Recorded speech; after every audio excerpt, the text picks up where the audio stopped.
Welcome to Bat Therapy, the psychology of Batman, superheroes, and other comic book characters. Be a fly on the wall or a bat in the cave, listening in on a friendship built out of a love for talking Batman, comics, and the everyday struggle to achieve mental health and happiness. We are your hosts, clinical psychologist Dr. Amelia Brown, and comic enthusiast and nerd aficionado Keaton Hopkins. This podcast is about providing education and understanding and is not a replacement for mental health treatment or support. If you're needing help, go to bat-therapy.com for resources. All right, so this week should be a little interesting. Keaton and I picked something to do without knowing the content, and we're just gonna see what happens. It's The Doom That Came to Gotham, which came out recently. Yeah, so we're doing the animated one. Yes. It is based off of a 3-issue Elseworlds series from I think that it started in 2000 and went into 2001. It was only 3 issues, but it was by Mike Mignola, and it is based off of it's set in like HP Lovecraft, which is funny because they found a way to make Gotham darker, and and that's special. That's special. So it's based off of HP Lovecraft, but it's like it was written, I think, it's based off of a book called The Lurker at the Threshold, which wasn't written by Lovecraft, but I think it was like the guy that wrote it. I have it in my notes. His name's August Dereth, and I guess he, based on the notes that Lovecraft left, wrote this book. And so it's set in like the world of Cthulhu, and then they based the Doom That Came to Gotham off of the Lurker at the Threshold. And so it's very interesting. It's very different. Yeah. It's not my favorite. I'm just gonna say it. It's not my favorite. And part of it, I think, is like, I don't know. Sometimes I love magic stuff and sometimes I don't. This kind of gets into this like it's weird in a way that just doesn't connect with me as much. Well, I think what it is too is it's really not the Batman that we are Yeah. used to, because the thing that makes Batman so interesting for us is he's a human, no superpowers, and for the most part he's fighting against other humans. And by that I mean some of them might even have superpowers, but it's not something supernatural outside of Yeah. Ra's al Ghul, where it's like he's dead, but he's back. He's dead, but he's back. Like Yeah. but that's about as far out as it goes, unless he's crossing over with like Constantine, or in this Exactly. Yeah. case, Jason Blood and like Etrigan, and so it was very different. On top of that, even Bruce Wayne's story for this is different, because he's at the beginning of this, he's been away from Gotham for like 20 years, and he's an explorer. Yeah. Um, he's just an explorer. He's just going around from place to place, and so it's very different because he's not this Gotham isn't this place where it's like Batman protects this city. For the most part, the city's fine. Yeah. The city is fine until this doom that comes to Gotham. And so it's very, very different. We still have the Robins in there. Yep. Yep. It was very interesting how they did them, but it felt very different, because these weren't he had the Robins in there, but they weren't like his sidekicks that are like these badass fighters. They're just kids that help him do stuff and help with research. I think you're hitting on what bothered me. It Some stories feel like they just use the names of known characters. Yeah, And this is that's how definitely one of this those. personally felt for me. If you love it, I mean, like, I don't get me wrong, I loved the like I loved Batman by Gaslight or whatever that one Gotham by was. Gaslight. Yeah, Gotham by that was Gaslight. great. Yeah. I love that one. So like I'm not against the twisting of things, and I'm sorry, everybody, if you could tell I'm congested. I'm trying my best, but my enunciation is not gonna be great. I'm getting over being sick.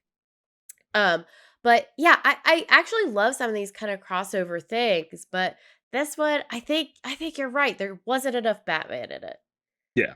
There wasn't, and it almost like you said, it feels like they took all of these characters and they're like, "Oh, they're in it, but none of them are the characters that you know." Yeah. Like Oliver Queen isn't going around as Green Arrow. Harvey Dent is running for public office. That is there. Commissioner Gordon, he's there.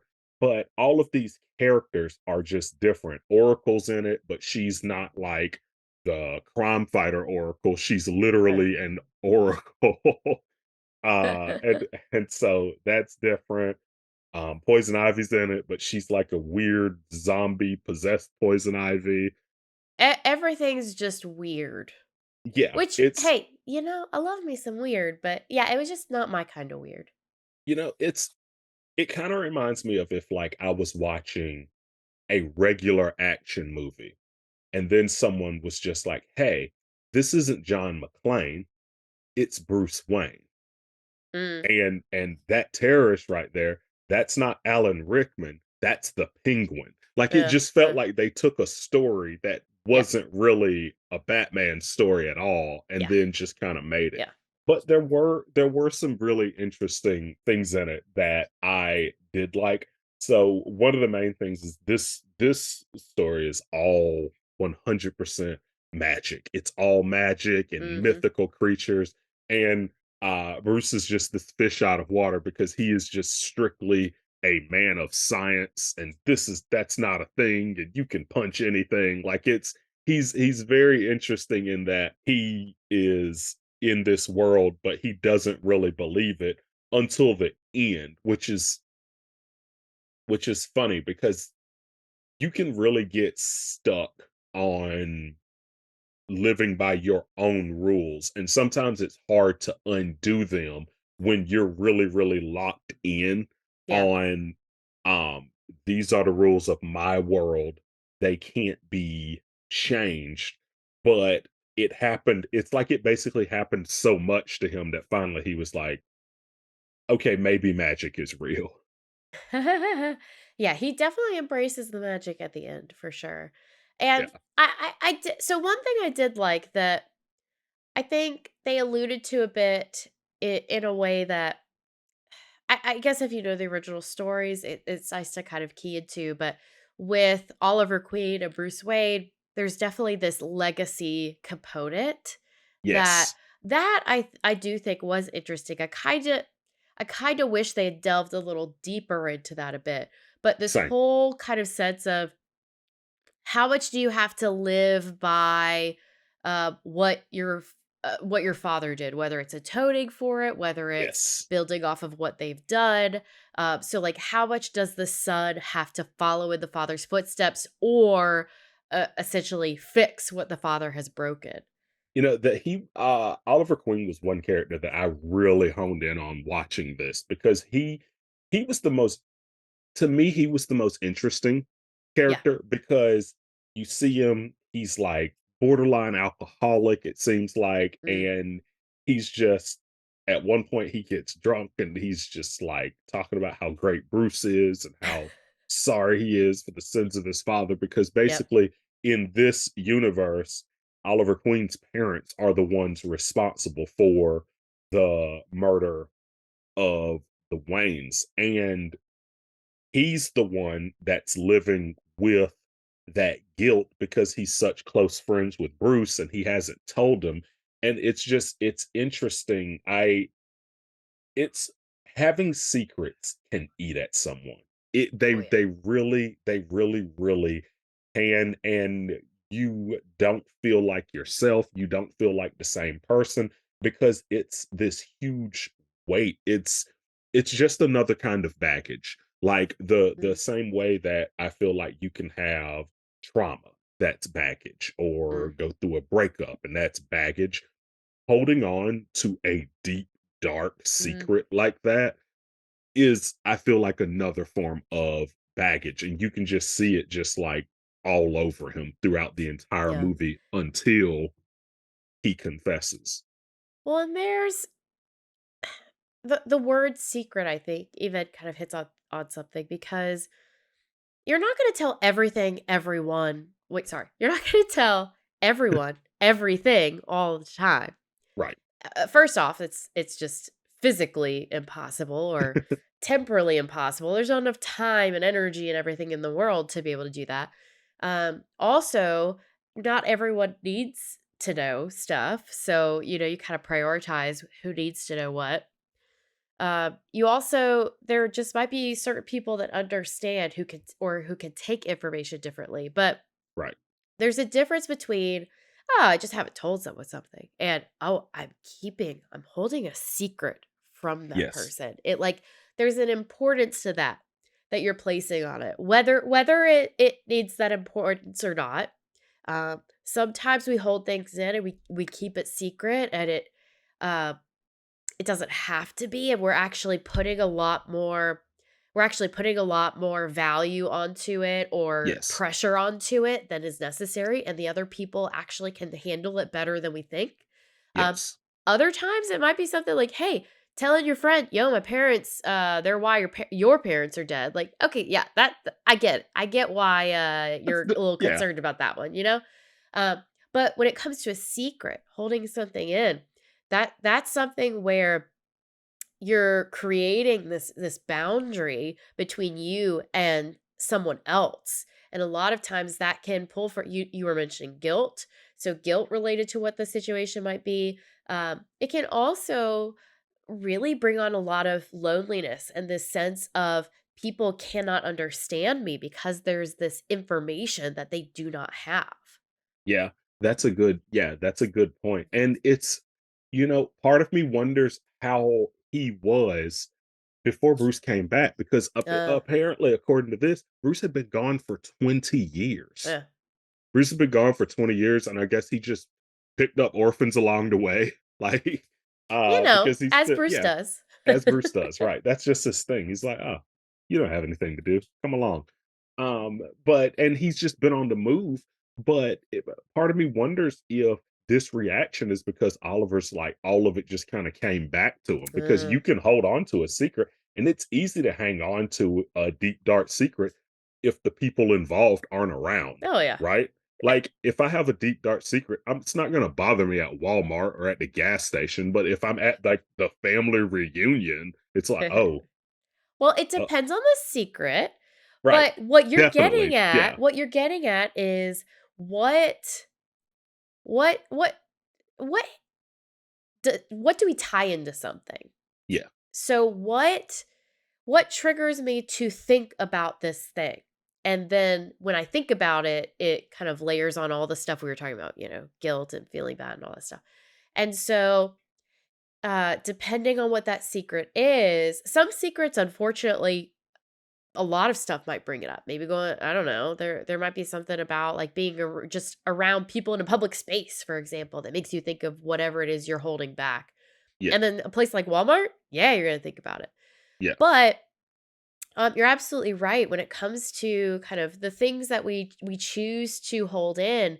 There are going to be certain scenarios that just ping for us to be reminded that we're Yeah. holding whatever it is back, or Yeah. oh, I am a secret keeper of something. What does that say about me holding this secret? Some secrets we might feel courageous. We might feel important. Um, we might feel philanthropic. I mean, there are some times when holding a secret is really important or helpful. Unfortunately, there are secrets like this one that Right. he's holding, and so when he's reminded of it, you're absolutely right. I think you're totally right that when Bruce comes back, that complicates things for him because It does. Bruce is But just so directly involved with the secrets he's holding. but at the same time, he definitely seemed like he was still a lush, like, Yeah, well, before Bruce got back, and so it also kinda reminded me of how a life event can just completely change Yeah. who you are. Like, having that secret completely shifted him to this point where part of me wonders if he was just trying to drink that thought away. Like, "Oh, Maybe. if I just keep this party going, if I just keep it moving, this'll be fine. It'll be great. I'm gonna be great. This is gonna be fine. Hey, pass me a shot. Let's do another Or shot. This is awesome." or this will never be fine. This will never be great. So Right. screw it. Pass me the shot. Yeah. Oh, yeah, that's a good point. That's a good point. So, yeah, there's multiple ways you can definitely look at There are this. multiple ways he could end up there. But yeah, there's a lot of pressure on Oliver Queen, and um he talks about the sins of the father or the sins of the son. So he's also not just he's not just holding these secrets. He also feels responsible for what has been done by his family before him. Yeah. And which is a complicated thing. Uh, on the one hand, you think, wow, let's take there's a lot of like racial traumas, for example, that are passed down generation to generation, and our systems are very complicated, and there's racist stuff in how our systems are set up because of all of this. Yeah. And one of the healing things could be essentially all of us as descendants of where this stuff came from acknowledging it and taking ownership where we can, where it might be appropriate so we can move forward. And Right. so in some ways, what he's saying makes sense. Just because the responsible party is gone, there's still healing that needs to happen. So who's going to do that? Right. And at the same time, he does act in such a way that it almost feels like he's not just taking ownership because, hey, that was my dad, that was my parents, let me help rectify this. It almost feels like he almost is taking personal responsibility. Well, and another way to look at it, another one other way that I looked at it too is it's not just the secret, it's also the fact that he is pretending to live in a regular world when he Mm, knows that in reality magic is real and yeah. these monsters are real and people live for 300 years because of curses and all this stuff. But he's just like, "Oh no, I'm a regular rich businessman that drinks a lot." And he's Yeah. basically living in only that part of the world when he knows what's Mhm. really going on. It's almost like he's living in the Matrix and pretending that he's not in the Matrix, Ooh, that's right? a good analogy. Yeah. Yeah, Yeah. it's And, it's interesting. you know, and different people are better or worse at this sort of thing. And I would argue that Oliver Queen, I think, tends to be a character that is better at this sort of thing, but he's doing so much of it, it's gonna have a cost no matter what. But I think a lot of people would have broken down faster in his shoes. Because he tends to be kind of a compartmentalizer in a way, right? So Yeah, how do I essentially allow these worlds to exist to pretend that they're not there? How do I maneuver things knowing certain secrets but not allowing other people to know them? Like, these are very complicated things that he's working through. And I think his character has actually been able to do it very well, but it came at a cost. And for him, that cost was his own, just his health and well being degrading over time. yeah, yeah. And so that was and yeah, because that was his story. And then on the other side of that, you have Bruce learning about the Matrix, right? If I stick with that analogy, he's slowly consuming Yeah. the red pill. He's like slowly consuming, like, "Oh wow, that happened, and then this happened, and Yeah. this. Okay, maybe I live in a world with monsters and demons Yep. and all this crazy stuff, and I just need to give into it." And it seems like that's what the movie really is about. I never read the comic, and so I don't know how they differ, but it seems like the movie is all about him basically coming to the point of, okay, this this stuff is real, and in order for me to stop this force, I actually have to give into it. Um, Yeah. it's very it's very dark, it's very bleak, and it's It's still so weird. It's still really so weird. weird. And Like things, like Kafka, you wake up as a roach. Like that kind of stuff's just a bit far for me in terms of when the symbolism becomes the actual like reality. right. It's just sometimes a bit much for me. It like like Batman becoming an actual bat. It's like a little, I don't know. But there's some people I bet that love this sort of thing. Because if you love that kind of like odd fantasy stuff, Yeah. like the HP Lovecraft like we're talking about, this might be right up your alley. And Um, I think that's what I think it was built for people that love HP Lovecraft and also love Batman, because this yeah, isn't like Lovecraft was it's never really been my niche or yeah. forte, like it's never been my thing. And so I was really excited to like jump into this, and it it was more, in my opinion, it was more Lovecraft than Batman. And Yes. so it was, yeah, it just kind of, it was just very, very different. But I enjoyed the visuals. I enjoyed the way the characters looked. And I do love that Talia and her dad are still hell bent on Yeah. like on this, like they're still bent on this one thing where they're just going to change the entire world, whether people like it or not. Oh It's yeah. going to be for the betterment of society, or it's going to be for its destruction. Like they're still, they fit right in, Oh like yeah. they Oh yeah. They're doing their thing. And yeah. also I do want to give a shout out. I know Keaton would not have noticed this.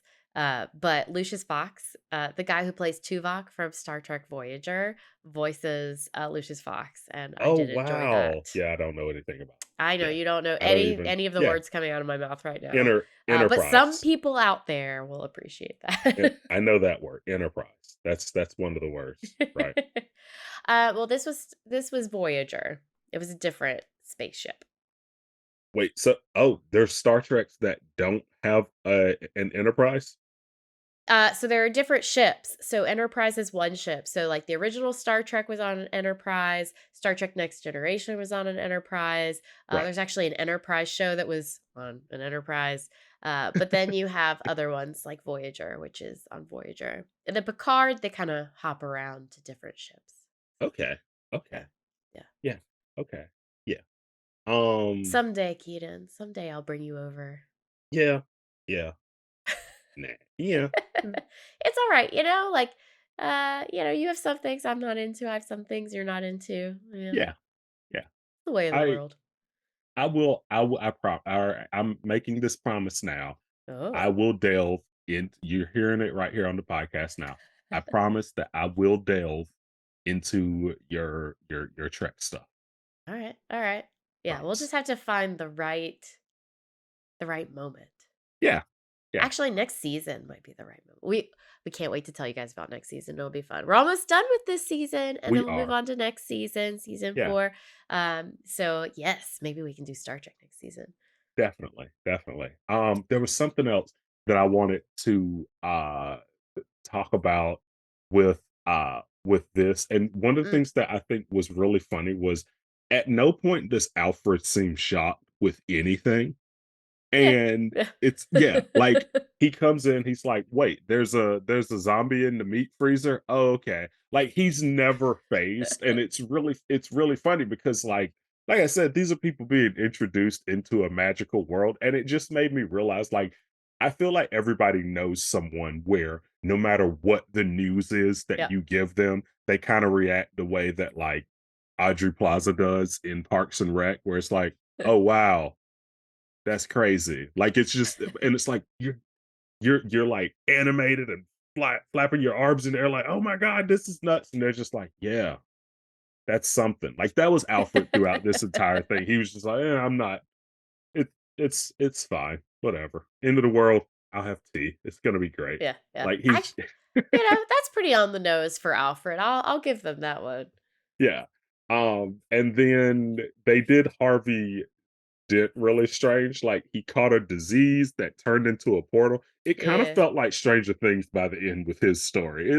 I want Dang. everyone to see it and then talk to us about it on like Instagram and Facebook because it was a very, very different one. And then yeah, like you said, at the end, Bruce turns into a giant bat, but it's not man bat because it's like a supernatural aura bat that can defeat supernatural forces. But it's not like Man Bat because Man Bat is actually in it earlier. Kurt Langstrom's in it, and he's not Man Bat, and so It's weird. it's a It's lot. weird. It's a lot going on, It's a and lot. Yeah. So Keith, would you say that the a lot that was going on, was that helpful for your ADHD brain or harmful for your ADHD brain? Because I found it really hard and I usually can concentrate pretty well. I couldn't focus on it. I couldn't focus. It was one of those things where like they it jumped around a little bit too much for me. Like it jumped. Yeah. I couldn't. I it Despite me being all over the place, it's always good if I still have like a straight line to focus on. Yeah. And Yeah. I didn't feel like there this, was a straight line in yeah, there. this really didn't have that. And I think it was because this could have been drawn out.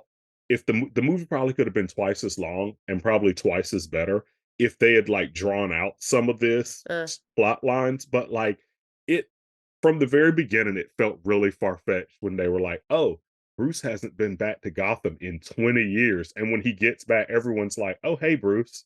And I'm like, he's been gone on a boat for 20 years, and everyone's just like, "Oh, Bruce, welcome back. Hey." yeah. Like, what? Like, that's kinda strange, right? Like, if I like, "Oh, wow, dude, last time we saw you was before 9/11, and now here you are back. Hello, how are you?" Like, I'm like, "Come on." Like, it feels like it was too fast. I feel like they could have just definitely flushed some stuff out because, like I said, I like the Green Arrow stuff Yeah. and how they actually tried to like flesh out his story a little bit. But You that's know pretty what? much the only one you get. You know what? This should have been a Green Arrow It story. could have been. It could have It been would have been better. because he ends up becoming part of the Knights Templar. I think Yes, like he does something with knights and it's stuff. so weird. He actually, I mean, like the way we talk about him, it almost seems like he's the main character for us.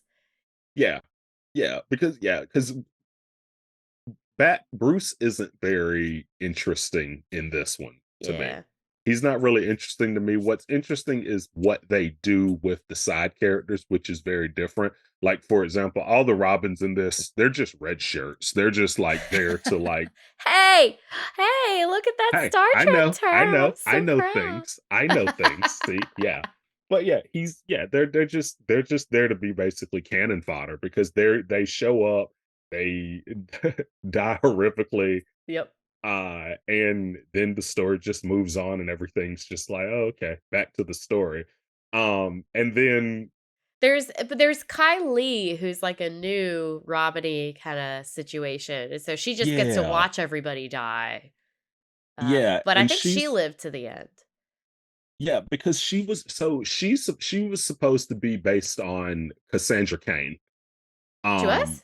yeah, I think that's who yeah, Oh. because I think her name was Kylie Kane, and then, li Mm. like, because one of the Robins, I think his name was Sanjay, but, like, Sanjay, Todd, but it was, like, Uh, Jason Todd, I and I see think what they're doing there. Okay. yeah, see, that's how they These were did it, too and subtle. so See, these were too subtle. You've got to be like, my name's Robin. oh, Sorry. I we had to throw have that in there. that I was for those of you that might not realize it yet, that was the worst part of Dark Knight Rise. Okay, it might not have been the worst part. There's so many parts it that was are a bad worse. part. Eventually, we're gonna do Dark Knight Rises on this podcast, and honestly, this you know what? I can appreciate the Doom that came to Gotham because it wasn't as bad as the Dark Knight Rises. I said it. Ooh. I have so Ooh, much beef with that feisty movie. over I here. have so much beef with that movie, I'm but sorry. I had to throw that in there. But yeah, there were subtleties in there I did not catch with that. yeah. I'm glad you pointed that out. Well, yeah, like you wouldn't have even I don't yeah, they're just like, "Look, she's green." I'm like, "Okay, I guess that's poison ivy." Then you go to the credits and they're like, "Yeah, see, that was poison ivy. You caught it. She was green." Like, "Oh, that guy's blue. Maybe he's Mr. Yep, yep, that's Mr. Freeze right there." Yeah, and it's it's Penguins so naked in the Antarctic or wherever. yep, that was weird. It really set the tone. It was like the first thing you see in the movie. Yeah, really set the tone. But it was an interesting watch. I definitely had to watch it more than once because I was like at the end of the first time I was like, "What just happened? We're gonna have to run that back, right?" And How am I supposed to talk about this on the yeah, yeah, I podcast? ended up analyzing myself. I'm like, "Is it bad that I need to rewatch this?" And it's like, "No, Keaton, everyone's different. Get your bearings. Start it from the top and let's try this again." And yeah, it's funny because a lot of the times I'll watch stuff and I'm like, oh, this is good. Take my notes on it. That's that. The first Yep. time I watched this one, I looked at the notes and I was like, it was just a bunch of proper nouns. Like I didn't, I didn't have a lot. I didn't have a lot. I'm like, Gotham's in it, okay, and Cobblepot, okay, he's there. And I'm like, afterwards, and there was one of those funny S shapes that we all drew on our paper in the 90s. Like it was Yeah, one of yeah, those yeah, was up there. yeah, yeah, Uh, yeah. but You yeah, the know, notes though, are like, all over the place. so you guys don't hear this side of things usually, but sometimes Keaton and I we're going to something we're like, oh yeah, there's a lot of good stuff to talk about here. Da, da, da, da, da. It'll be great. Then other times one or both of us are like, I don't know. We'll just have to see what happens. Yeah, And it's really interesting when both of us go into it, like this one, where we're like, I don't yeah, know. We'll just kind of see what happens. And I think it's a really good practice of just not focusing on how it's going to turn out and just going yeah, along for the ride. Because if we were worried about how these things were going to turn out, we wouldn't have started recording the podcast in the first place. So yeah, sometimes you just end up with gems like the dude that came to Gotham. yeah. Let's just drive. Let's just drive. Let's see where we end up. It'll be a great adventure, which is exactly what this movie was. It was, hey, let's just let's just do it. Let's just Yep. stick Batman in a Lovecraft novel and just see what happens. And I want it to become a thing. I want to see how far they go with it. Like, look, Mm. now Batman is in Oz and he's fighting with the Tin Man. I'm like, okay, that's fun. And look, now Batman is in the Lion King universe and he can turn into a hyena. Like, I want to see how much. I want to see all of the different places There you go.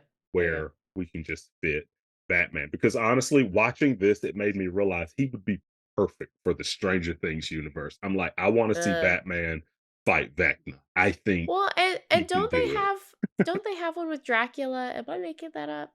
No, I think that is a thing. I do. Yeah, there is. I want to say there is a Batman with Dracula. I mean, he works with Constantine and Etrigan enough now that like Yeah.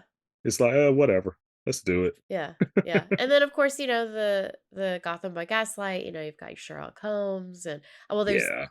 Deceased, the Oh zombie kinda yeah. stuff, I Yeah. mean, yeah, there's a lot of cool stuff out there, and it's a really cool concept, and It once is. again, if you love HP Lovecraft, this might be right up your alley, but, I do think you hit the nail on the head with it just yeah, the characters don't feel quite connected enough to their Yeah. original characters, Yeah. and the plot line just there's just not enough of it. I think the weird quirkiness maybe if that's your thing, maybe you're used to kind of how that maybe the plot flows different with that sort of stuff and you're used to it. So this is like, you follow it perfectly. But I'm with you, Keaton. I had to pause and rewind on this an unbelievable amount. I've never had to do that so much with one of these animated movies. Were were you able to come up with a mindful nerd moment for this one?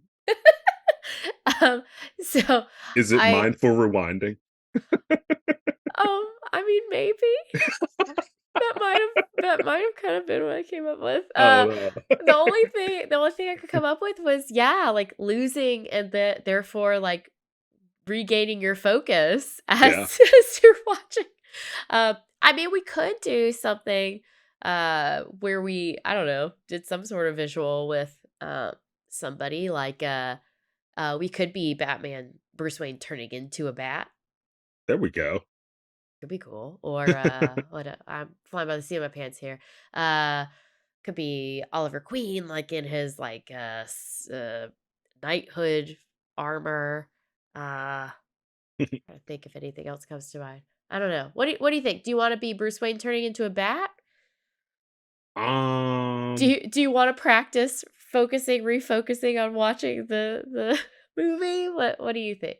I don't know. I don't know. Yeah, I'm drawing blanks this Let time. let's go weird. Let's embrace the weird Okay. and let's turn into bats. Okay. Let's turn to a Let's bat. do it. Let's do Yeah. it. We're man-sized bats or people-sized bats. Okay. We're Okay. gonna do it. All right. Bat therapy. Bat there. Exactly. There we go. There you go. Yeah. All right.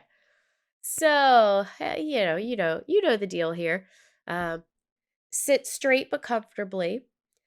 Close your eyes if you're comfortable with it. Otherwise, just softening your gaze, not looking at anything in particular in the room, and just start with focusing on your breath. Just noticing what it feels like to breathe in and out. Using this as an opportunity to really focus in and listen to my voice as I lead you through this mindful nerd moment. And I want you to imagine that you're Bruce Wayne in this quirky little world that we've been talking about, and you've decided to embrace magic. And so, with this, you embrace the magic and you say, you know what? In order to help Gotham, I will become a bat. And I want you to imagine feeling your metamorphosis, feeling your body shifting from what you know familiar as being a human being, and it's shifting to something foreign, something different for you, being a bat. Some things you might notice is your face elongating, your nose getting longer, your mouth getting longer, your ears extending outward, forming webs between your hands and your fingers, and then between from your arm down your sides, forming into wings. Other things you might notice is a change with your skin, noticing kind of a tickling feeling as some fur starts to come out all over your body. You notice the brown coloring that comes with that fur. And you look at the webbing and all of the changes that are happening for you as you also feel your spine curling over in a new direction. And you move around a little bit, just trying to get used to it, not trying to judge it. You might notice things like fear or apprehension. You might also notice things like excitement or freedom. And you just notice kind of what feelings come to you and notice how it feels to move around as your body is changing and notice how just your movements change as well. What feels comfortable to you. And when you're ready, you think to yourself, okay, let's do this. And you push off of the ground, flap your wings, and you begin to fly up into the Gotham night sky.